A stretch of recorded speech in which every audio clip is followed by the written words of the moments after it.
are you doing? Very well. Thanks so much for your time. Oh, of course. Yeah, no problem. Yeah, Oh, I see you already prepared your coffee. got my coffee. Yeah, it's 10:30 here, and I'm not really a morning person usually. Oh, really? I mean, 10:30 is kind of late, but I'm just sort of person that needs a few hours to wake up. So coffee goes a long way, you know. Right. So waking up at 6 a.m. is not really your thing. No, even though that's what we've been having to do for filming, like most, because we're in the middle of season 2 at the moment. Yeah. So Oh, we wow. we start most mornings like at 6-ish or something, but it's worth it. Right. Well, George, before we start, I wanted to let you know that where I am right now in the show, because European press was allowed to watch 4 episodes. Okay, cool. Because they're going to release 2 episodes on February 23, and then like every week 1 episode. So there's not going to be binge watching, here. So the fans will have to wait to see the whole thing. So. Right, yeah, because they dropped it all on Hulu all at the same time over here. So I binged it with my because it was all like pandemic. Obviously, there was no screening party. So me and my friends in my bubble, they did a little. They set up a little like the backdrops at the premieres and stuff. Yes. Yes. They like fake one up for me. They had like a Love Victor themed drinks menu, and yeah, it was fun. And we binged 9 episodes in one night. Yeah. Oh wow! We couldn't quite finish it. It got too late for the last one, but it's very bingeable. But I think, yeah. Yeah, and I mean, when Hulu announced past year that it was like the most binged drama series during its premiere week, I mean, that was crazy, to see Love Victor doing so well for the entire week it came out. It was crazy, yeah. It was really crazy because you really can't tell like what's going to have that kind of impact when you work on something. Like I've worked on things that I thought were going to be really watched by a lot of people and just didn't get the eyes on it. And then it's just funny, like you can't predict it. So it's always amazing when it happens. And it was like, well, to know, it's just cool that it had that impact, it's kind of like a pinch yourself moment, Absolutely. And do you believe, one of the reasons why it did so well is the fact that, it's because it's not just a coming out story. There are so many characters in this show that have all their own struggles. So even if people watching it that are not like Victor themselves, they might still find the character they can identify with. Do you believe that's one of the reasons why it did become so huge? Yeah, I think so. I think there's a lot of things that are relatable to a lot of different people. Like, but yeah, I think it was like time for a show like this, though. I think a lot of people felt like they could see themselves on screen, yeah. So I think so. Yeah. I feel like one of the biggest compliments is that when you see teenagers telling you guys on social media, that inspired them actually to come out to their parents. So what do you think about that? I love that, and I think that's great because I think that's the kind of aim that like the creators of the show had, was to normalize that, and just have something like to feel, so that people feel seen and heard, when they see themselves, they kind of like identify with that character and they see themselves in there and see the journey that that certain characters are going through. And I think, if it gives them courage from that, like what a great thing to take away from a show, so yeah, it's really touching, getting all the messages from the fans of the show that watched it.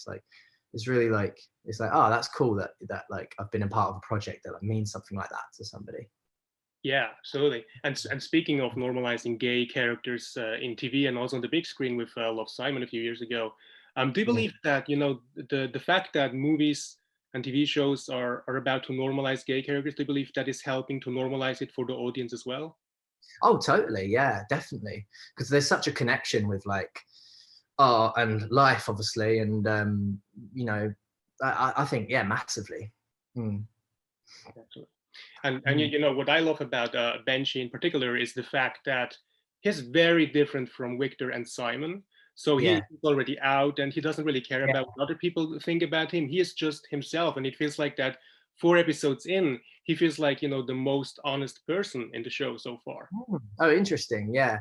No, I think yeah, he's definitely, when you meet Benji, he's definitely out the other side of his struggle, which I think is what makes him quite attractive to Victor, because Victor sees this quite confident out person and probably like sees something in him that he's attracted to, because he wants to kind of become that in some ways as well. Yeah, I think that's a interesting observation. I mean, I can't say too much, but because we're in the middle of season 2 right now, you do kind of get to see more of his struggles, or more. Right. Yeah, the layers come back a little bit more in the next season.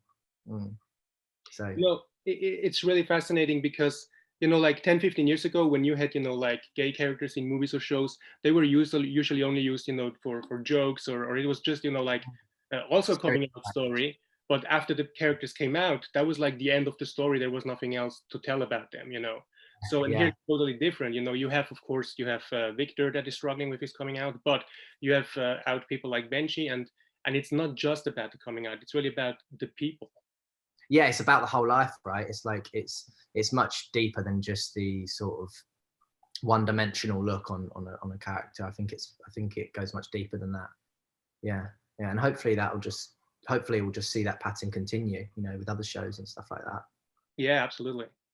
And as I said earlier in this interview, there are a lot of other topics in the show as well. And one thing is like the willing to change for other people.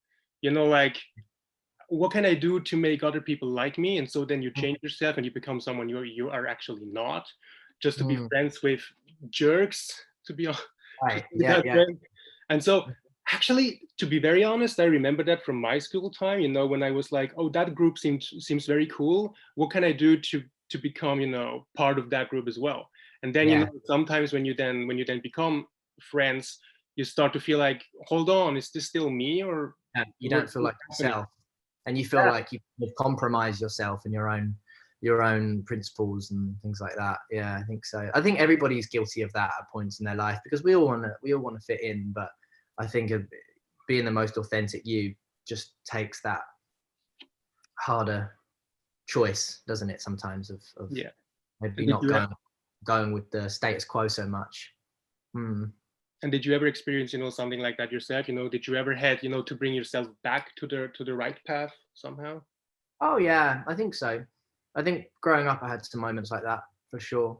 Yeah, I can think of some times when I was a teenager, mostly in school, when you kind of want to, you know, fit in and whatnot. But I think it took me. I think I'm still figuring myself out now. Like, I don't know if you ever really truly like think, oh, this is who I am, and then you stop growing.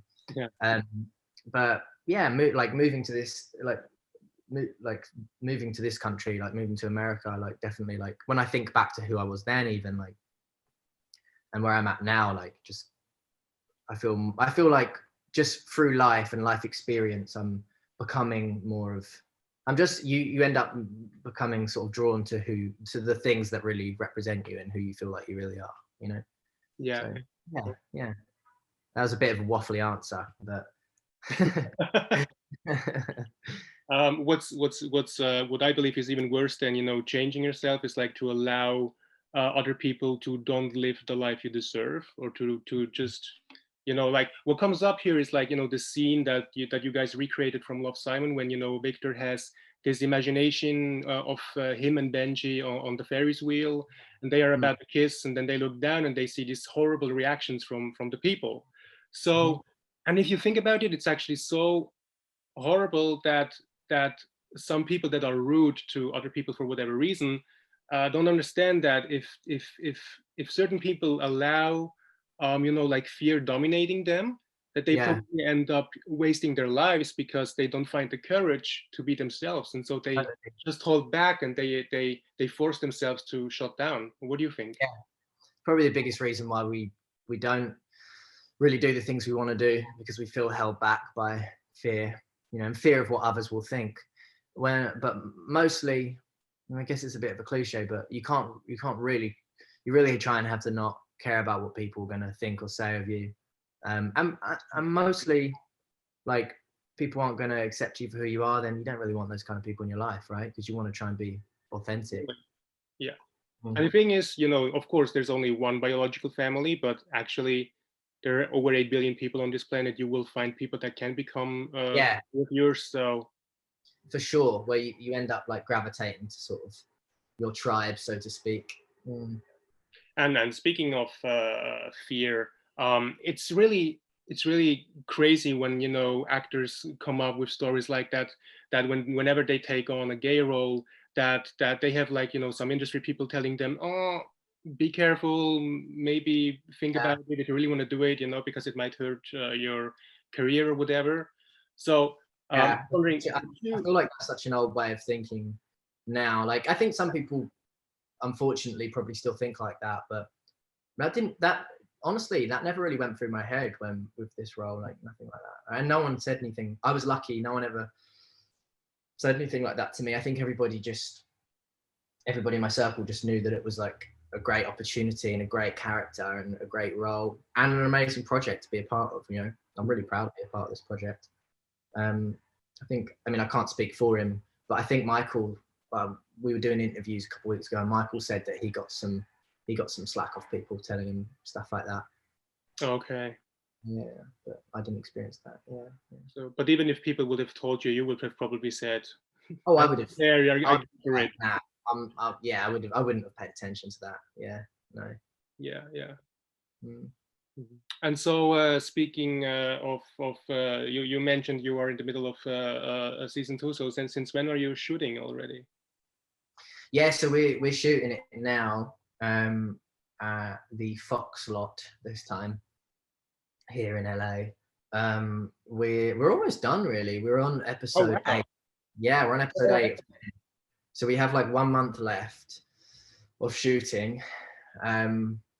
It's crazy. It's gone so quick, and it's a completely different experience this time for numerous reasons. Like, whenever, one of them being, I guess, we've done the first season, we've seen the sort of reaction to the show, and so there's that. And then also in this COVID time, like, there's all these different regulations and things you have to do, like the mask, face shield, take it off, like you rehearse like that, you take it off just when they say action, you lose all the stuff, and then there's a lot of differences like this time around. But we're also so fortunate that we can actually film and work in this time, because a lot of productions like got cancelled and things like that. Absolutely, and even productions that were originally greenlighted already were cancelled because of because like I guess it just was like such an unpredictable time. But no, yeah, so we were lucky, so I just keep going to remind ourselves that. Yeah, that's awesome. Hey, I want to thank you very much for your time today.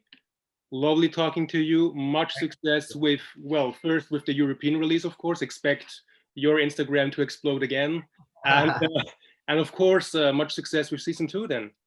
Yeah, thank you so much. Thanks so much. It's been great talking to you. And enjoy your coffee. Oh yeah, I will. All right. Okay, bye.